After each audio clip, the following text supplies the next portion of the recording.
Next time you start worrying that a company can't change its stripes, just look at Uber.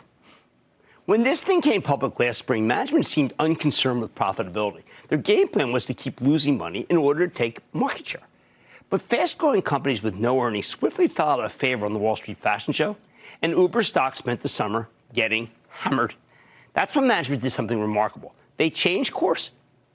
They've done it in record time. Suddenly, Uber cares about profitability. In fact, they expect to turn a profit literally by the end of the year. And that's why the stock surged 9.5% on Friday.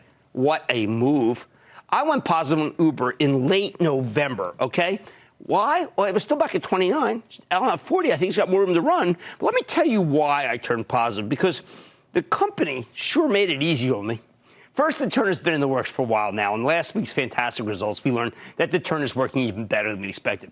CEO Dara Khosrowshahi has gotten aggressive about exiting markets where the company's losing too much money.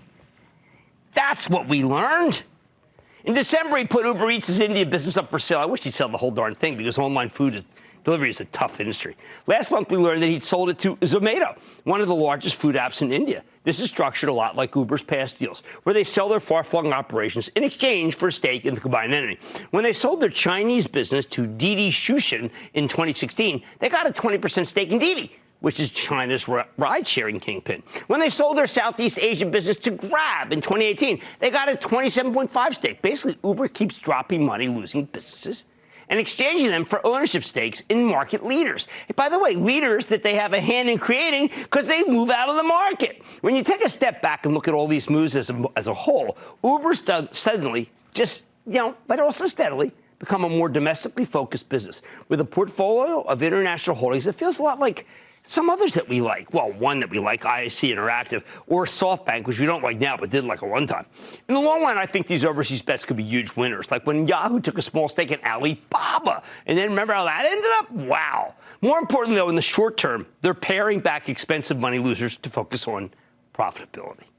Meanwhile, it doesn't hurt that we're hearing rumors of consolidation in the domestic food delivery space. Uber Eats has been a black hole for these guys, but it might be a lot more valuable to say Grubhub merges with DoorDash. That's natural competitors. Of course, Grubhub's denied the possibility. They did it again last week. But these stories gave Uber stock a major boost. Now, so going into the quarter last week, there had already been meaningful improvement. We just didn't know how meaningful. When Uber reported on Thursday night, the company did it. You know what it did? It really did. I hate to use this overused cliche, but it did shoot the lights out. They delivered a nice top and bottom line beat, revenue up 37% year over year, a market acceleration from the previous quarter, along with smaller than expected loss. Gross bookings increased by 28%. Margins improved dramatically. You know how much that means to us? Is it means like the competition is probably dropping a little bit. It's getting less competitive. Monthly average platform consumers, meaning users, they were up 22%. Even better, on the conference call, Dara Khosrowshahi told us exactly what we wanted to hear. First, the ride-sharing business is profitable. It raked in $742 million in earnings before interest, taxes, depreciation, and amortization, or EBITDA. Uber's having a lot of success overseas, and their attempts to differentiate between high-end and low-end services are paying off big time. Second, while Uber Eats is still a money loser as they try to become the number one or number two player in all the markets, Khosrowshahi also said we'll continue to follow the rides playbook, focusing on turning the dial toward healthy growth, market leadership, and margin expansion, significantly curtailing losses throughout the year. That's what we wanted. And some of these businesses are very profitable. We just wanted to get out of the ones that aren't. He added that this current quarter should be the period of peak investment for the Eats business. We always love to hear peak investment, meaning spending will soon go down. Basically, they're going to keep investing to compete in the markets where they think they can win. But it looks like they'll bail on markets where they're losing, which is exactly what I was pleading with when they reported before. Third and most important, Dara dropped a bombshell, telling us that Uber was targeting positive earnings before interest, taxes, depreciation, and amortization by the fourth quarter of this year. Can you imagine the year-over-year contrast between they were losing money and maybe even making money? This could be incredible. How'd they get there? Better execution. As he said on the call, and I'm going to quote here, it's important to emphasize that we plan to achieve this profitability target assuming only modest improvements in the current competitive environment and without the assumption of any significant changes to our current portfolio of business, end quote. In other words, this isn't some pie-in-the-sky forecast. It's based on Uber's ability to help itself. He kept hammering home the point that Uber's not just pursuing growth, it's pursuing profitable growth. Listen to this, quote, while we've already started demonstrating strong profitability improvements, we view 2020 as a truly transformational year, beyond which we believe we will emerge with stabilized gross bookings and revenue growth, continued focus on leveraging our cost basis, and a positive EBITDA, end quote. Uber will no longer chase what he calls, quote, bookings that are essentially empty calories. I cheer, but I heard that, meaning unprofitable rides or deliveries. Then Dara rolled out what might have been considered mixed or even disappointing guidance if the company was still focused on growth at any cost, like you were supposed to last year at this time. The 2020 gross bookings and adjusted net revenue projections were both substantially weaker than expected. Now, I thought that was going to kill it. But after hearing him talk so much about profitable growth, Wall Street loved these numbers because the profitability figures were off the charts off of those sales. Uber's forecasting an EBITDA loss of $1.45 to $1.25 billion this year. Much better than the $1.72 billion, $1.72 billion loss the analysts were looking for. This is the tangible evidence that the company is sacrificing growth, and those empty calories on the order of profits. And that's exactly what this market wants to see. No wonder the stock rallied nearly 10% on an ugly tape on Friday. I thought it would go up again today. I think this may be a gift for you. Just listen to what Dara Khosrowshahi told our own Andrew Ross Sorkin in a fabulous interview on Squawk Box. If you look at our plan for 2020, for every dollar of revenue growth, especially from Q4 to Q4, we expect to drop 50 cents to 55 cents to the bottom line. We think that's absolutely doable to get to profitability by Q4, but at the same time, make the kinds of investments that we want to make to keep a high growth rate for many years.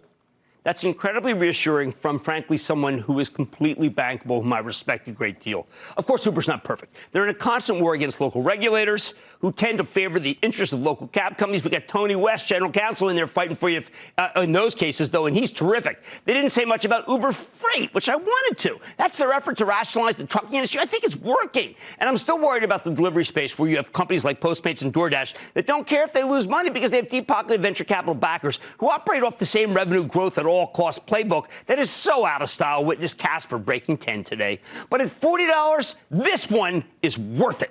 Remember, this thing came public last spring at 45, and it was a much worse company back then. The bottom line, after that phenomenal quarter, and it was phenomenal last Thursday, Uber's clearly gotten its act together. I'm betting this stock can sail past $45. It is no longer just a taxi service. And I think it can keep climbing as long as management can hit the profitability targets they laid out last week.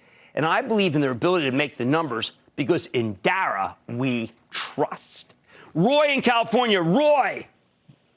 Jimmy Chill. Oh, I mean the chill man. From San Diego, California.